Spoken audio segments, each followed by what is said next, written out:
ज्यांना ज्यांना ज्या जिल्ह्याचं पालकमंत्रीपद मिळालेलं आहे त्यांना तिथं जावंच लागेल।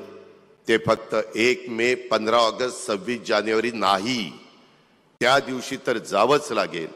परंतु त्याच्या व्यतिरिक्त त्यांना इतर पण जे काही जिल्हे आणि तालुके दिले जातील आणि तिथं गेल्यावर तिथला जिल्हाध्यक्ष, तिथले प्रमुख पदाधिकारी, आमदार जे आपल्या पक्षाचे आहेत त्यांना बरोबर घेऊन आपल्याला लोकांच्या मध्ये फिरावं लागेल।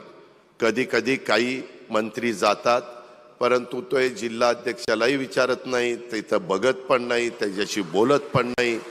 अरे बाबांनो, तो आपल्या परिवारातला एक घटक आहे, असं करू नका। आता तसं आपल्याला करून चालणार नाही। माझ्यासहित सगळ्यांना ज्या काही छोट्या मोठ्या चुका होत असतील त्या दुरुस्त कराव्या लागतील, नाहीतर खुर्ची खाली करावी लागेल। एवढीच नोंद आपण सगळ्यांनी घ्या।